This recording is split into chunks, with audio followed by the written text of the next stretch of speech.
वेदः। मार्कंडेय जी ने ये कथा युधिष्ठिर राजा को सुनाई। कब सुनाई? जब 12 साल के वनवास में वो पहुंच गए थे, तो उस समय ये कथा सुनाई थी। कहा, भगवान आप हमें इस अधिक मास के बारे में जप इत्यादि की भी बात बताएं। तो कहा, जप यागधिकम पुण्यम वक्तुम मृषत सत्तमः। इस अधिक मास में जो आप एक माला भी जपते, एक नाम भी लेते हैं, मार्कंडेय जी कहते इसका कितना फल मिलता है, मुझे छोड़ो परमात्मा भी अपनी वाणी से वर्णन करने में सक्षम नहीं है। इस महीने में यदि आप जप नहीं कर रहे हैं तो आप बहुत बड़ा अन्याय कर रहे हैं। इस महीने में आप तीर्थ यात्रा नहीं कर रहे, मंदिर नहीं जा रहे, भोर में जल्दी नहीं जग रहे, कोई दान पुण्य नहीं कर रहे, पीपल जैसे पवित्र वृक्षों का दर्शन नहीं कर रहे हैं, तो मुझे लगता है कि अपने साथ आप एक बहुत बड़ा अपराध कर रहे हैं। 2026 का जो अधिक मास चल करके आया है, 2 ज्येष्ठ पड़े हैं, ये इसलिए और ज्यादा विशेष है। 2 जेठ पड़े हैं इसलिए ज्यादा विशेष है क्योंकि उत्तरायण चल रहा है ना, दक्षिणा नहीं है, उत्तरायण है। और उत्तरायण में किया गया सदकर्म और भी ज्यादा, बहुत ज्यादा अनंत गुना होता है। 14 जनवरी से उत्तरायण लग जाता है, तो इस समय उत्तरायण का समय चल रहा है, इसलिए इस अधि मास की और भी महिमा अपने आप में ज्यादा बढ़ गई है। धर्मराधिष्ठन ने कहा, गुरुदेव बड़ा अच्छा लग रहा है, जप यागादिकम पुण्यम भक्तम्यम ऋषि सत्तम। गुरुजी आप इसमें कुछ जप की बात बताएं। तो मार्कंडेय वाच, मार्कंडेय जी ने कहा, मल मासा तो मासा नाम मलिनः पाप संभव। इसका नाम है मल मास, और भगवान ने अपना नाम दे दिया पुरुषोत्तम अधिक मास। तो ये मलमास अब इसलिए मलमास है कि इसमें दान पुण्य सदकर्म करोगे तो आपके पापों का मल आपको छोड़ करके चला जाएगा। जैसे कपड़ा धोते हो तो मैल कट कट के निकल जाता है, वैसे ही हमारे पाप कट कट करके हमें छोड़ करके चले जाएंगे। इस मास में इतने बड़े दान पुण्य का इतना बड़ा प्रभाव है। नींबू और राख से पीतल के बर्तन आप साफ करते हैं, जैसे वो चमकने लगते हैं, उसी प्रकार से इस पवित्र मास के द्वारा किया गया सदकर्म हमारे जीवन को ऐसे ही चमका देता है। इसलिए यह महीना तो बहुत संयम के साथ में है, इसको संयमित इस मास को निकालिए। तस्या पाप विशुद्धतम मल मास व्रतम गुरु। अधिक मास में पुण्य करने से व्यक्ति संपूर्ण रूप से पापों से मुक्त हो जाता है। प्रतिपत्ति तिथि आरंभ्य अमावास्या अदिर्भवेत। इसमें वर्णन किया है प्रतिपदा से लेकर के अमावस्या तक, इसमें बीच में पूर्णिमा पड़ेगी, तो इसको आप जरूर करें। उपवासे नक्तेन यही भक्ति नवान्न पर एक बार भोजन कर लें, एक बार फलाहार कर लें, या फिर आप पूरा दिन ही निराहार रह करके सिर्फ फलयान लेकर के पूरा महीना कर सकते हैं। एकस्य नियमम कृत्वा दान दद्या निवेदने। एक इसमें नियम जरूर ले लेना कि पूरा महीना भर हम दान जरूर करेंगे। यह है स्वयं मार्कंडेय जी महाराज धर्मराज युधिष्ठिर को ये बात बता रहे हैं। ये वह मार्कंडेय हैं जो आज भी नहीं मरे, आज भी जीवित है। नर्मदा मैया की परिक्रमा जिन्होंने की, भगवान शंकर के इतने बड़े पुजारी हैं, इन्हें महामृत्युंजय मंत्र सिद्ध हो गया था। यमराज लेने को आया, इनकी जन्मपत्री में लिखा था कि 12वें वर्ष में इनकी मृत्यु हो जाएगी, लेकिन शंकर जी की पिंडी से ऐसे लिपट गए, महादेव प्रकट हो गए, यमराज पछाड़ खा के गिर पड़ा और कहने लगा, कब तक लेने के लिए नहीं आऊं इन्हें।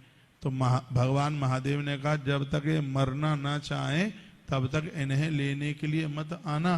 तो आज भी मार्कंडेय मरने को तैयार नहीं है, यमराज आने को तैयार नहीं है, तो आज भी जीवित हैं महात्मा मार्कंडेय।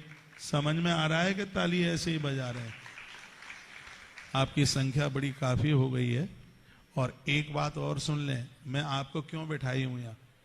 यदि हमें टेलीविजन पर रोज आप सुनते हैं तो आपको ये पता होगा, अधिक मास पुरुषोत्तम मास में अधिक मास की महिमा सुनने से 12,000 बार गंगा दर्शन स्नान का फल प्राप्त होता है। इसलिए प्रत्येक दिन सुना रहा हूं, और 15 जून तक सुनते रहिएगा। 12,000 बार गंगा नहा करके, एक बार में ही 12,000 डुबकी लगा के आ जाए वो नहीं है, 12,000 बार गंगा के किनारे जाएं और 12,000 बार आप डुबकी लगाकर जितना पुण्य प्राप्त करते हैं, अधिक मास में 31 अध्याय की कथा सुनने से उतने फल की प्राप्ति हो जाती है। ये ग्रंथ में वर्णन किया गया है ये बात। 12 साल के बाद में कुंभ पड़ता है नासिक का। 12 साल के बाद 1 महीना नासिक कुंभ में रहकर रोज गोदावरी की पूजा करें, मैया जी की, रोज स्नान करें और भगवान त्र्यंबकेश्वर का दर्शन करें, राम घाट पर राम जी की पूजा करें, उससे जितना पुण्य प्राप्त होता है, अधिक मास में पुरुषोत्तम महात्म्य के 31 अध्याय सुनने से उतने फल की प्राप्ति हो जाती है। यह महिमा भविष्य पुराण में, ब्रह्म पुराण में, पद्म पुराण में और नारदीय पुराण में पुरुषोत्तम मास के एक बहुत बड़े महात्म्य का वर्णन किया गया है। आप बोर तो नहीं हो रहे हैं? बोर हो रहे हैं तो आरती कराए देते हैं। अच्छा लग रहा है? शायद घर में बहू इंतजार कर रही होगी। अच्छा, कोई बहुएं इंतजार नहीं करती, वो लेटे लेटे पापड़ खाती हैं। डुकरिया और आधा घंटा लेट आवे तो ज्यादा ठीक है। बोलो बांके बिहारी लाल श्री हनुमान जी महाराज आज के आनंद की जय जय श्री राधे। हमें तो बोला जा रहा था 6 लोग आए हैं गर्मी में, कोई नहीं आएगा, अब तो सब आ गए। हाँ, गर्मी इतनी पड़ रही है, कोई नहीं आएगा। भगवान के लिए तो लोग गर्मी सर्दी सब छोड़ देते हैं। सच मानिए, हम और आप इतने भाग्यशाली हैं। मैंने तो ग्रंथ में पढ़ा है, आप नहीं समझेंगे। जो हम अधिक मास की जो हम कथा सुन रहे हैं, ये किसी पुण्य का परिणाम है, ये बिना पुण्यों के नहीं मिल सकते।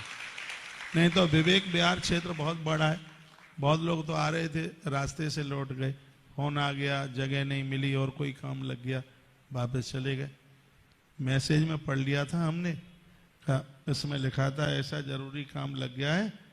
कोई मैया जी लिख रही थी कि बहू का भाई आया है बहू को लेने के लिए और मेरा वापस लौटना जरूरी, इसमें लिखा था। तो हम तो आकर के ही वापस चले गए। तो हम अपने मन में विचार कर रहे थे, ये चीजें तो भगवत कृपा के बिना मिल नहीं सकती। 12,000 बार गंगा नहाएं, 12 साल के बाद नासिक का कुंभ दर्शन करें, उससे जो पुण्य प्राप्त होता है, अधिक मास में सिर्फ 31 अध्यायों की पुरुषोत्तम महात्म्य की कथा सुनने से उतना फल प्राप्त हो जाता है। मैं दिन में एक बार तो खुद पढ़ता हूं, इसको पढ़ने का सुनाने का दोनों का ही फल है। इस तो ग्रंथ में तो लिखा है 10,000 वाजपेयी यज्ञ करने से जो फल प्राप्त होता है, ये लिखा है। मैं श्लोक बोले देता हूं, इसमें श्लोक बोल दूंगा तो मेरी बात ज्यादा पक्की मानी जाएगी, सरकारी मोहर लग जाएगी फिर उस पर। हाँ लिखा है ना, ये लिखा है, इस लिखा है कि हे युधिष्ठिर, यदि इस कथा को कोई सुनेगा जो मैं तुम्हें सुना रहा हूं, महर्षि मार्कंडे कहते हैं, तो वाजपेया अयुत फलम श्रोता वक्ता लवे ध्रुवम, सुनने वाले को और सुनाने वालों को दोनों को 10,000 वाजपेयी यज्ञ करने का फल ये एक्स्ट्रा मिल जाएगा। 12,000 गंगा नहाने का फल तो है ही, कुंभ का फल तो है ही, ये एक्स्ट्रा और है। अधिक मास की कथा का इतना बड़ा मातम है। तो हम 15 जून तक, लास्ट दिन है 15 जून, उस दिन सोमवती अमावस्या है, तब तक हम सुनाते रहेंगे। आप प्रत्येक दिन सुनिए। 9:30 बजे सत्संग टीवी पर कार्यक्रम रोज आरंभ हो जाता है और 1 बजे तक तो चलता ही चलता है। तो आप बिल्कुल रोज सुनिएगा। सोमवती अमावस्या पड़ रही है, अब की बार सोमवती अमावस्या आप गोवर्धन में कर लो, श्री गिरिराज जी में। हाँ, क्योंकि अधिक मास में गोवर्धन नाथ गिरिराज जी की महिमा है, जगन्नाथ जी की महिमा है, चित्रकूट में कामता नाथ की भी अपने आप में भारी महिमा है। इसमें तालियां तो आपको बजानी नहीं है, तो आप वहां आ जाइए और वहां से ये सुना देंगे। युधिष्ठिर कहने लगे कि गुरुजी बहुत आनंद हो रहा है, और आगे सुनाई कि स्मन मासेन संक्रांति संक्रांति दुम में विवाह, इस महीने में शादी विवाह नहीं होते, गृह प्रवेश नहीं होता। क्यों नहीं होता? इसलिए नहीं होता क्योंकि इसमें सूर्य संक्रांति नहीं होती। भगवान ने मुक्त कर दिया, बस भजन करो, दान पुण्य करो, प्रभु का नाम लो, ना शादी शुदी। अधिक मास में कभी बच्चों का विवाह नहीं करना मना किया है। किराए में रह लेना, अधिक मास में नए घर में नहीं जाना, नवीन घर में जाना नहीं है। और यदि किसी घर में रह रहे हैं तो भले ही मकान मालिक खोपरिया फोड़ दे और रिपोर्ट करके आ जाए तो भी अधिक मास में उसके घर को नहीं छोड़िएगा। हाँ, उसी घर में रहना है। तो कहना है कि भैया नहीं जाएंगे, हम 15 तारीख तक नहीं जाना, भले ही हमारा बक्सा फेंक दो बार। हमारे महाराज ने कहा हम नहीं जाएंगे, 15 तारीख तक नहीं जाएंगे।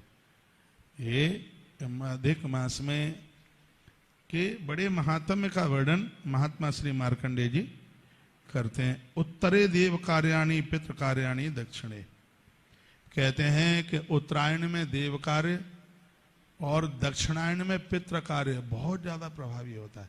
इसलिए तो श्राद्ध दक्षिणायन में आते हैं। 16 जो श्राद्ध यहाँ स्पष्ट मार्कंडेय जी कहते हैं, वो कहते हैं कि यदि दक्षिणायन में पितृ कर्म किया जाए और उत्तरायण में देव कार्य किया जाए तो बहुत ज्यादा विशेष है। तो अब के बार अधिक मास है वो उत्तरायण वाला पड़ा है, तो देवताओं को अति प्रसन्न करने वाला है बहुत ही ज्यादा। इसलिए 2026 के इस अधिक मास की ज्यादा महिमा ग्रंथों में वर्णित की गई है। मल मासे तु संप्राप्ते संध्यो उपासन तर्पणे, इसमें संध्या करना है, दोनों टाइम आरती वगैरह करनी है, और पितरों के लिए ब्राह्मण को जमाइए, तर्पण इत्यादि। नित्यम ही सफलम श्राद्ध दानादि नियम व्रतम, इसमें प्रत्येक दिन ब्राह्मण को जमाया जाए तो पितरों को तो मिलेगा ही, देवता इससे बहुत ज्यादा प्रसन्न होंगे। ब्रह्मदत्यादि पापानि नश्यन्ते तद्वृते नहीं, अधिक मास के व्रत के द्वारा ब्रह्म हत्या जैसा भी अपराध हो गया होगा तो भी व्यक्ति इतने बड़े पाप से मुक्त हो जाएगा। इतना बड़ा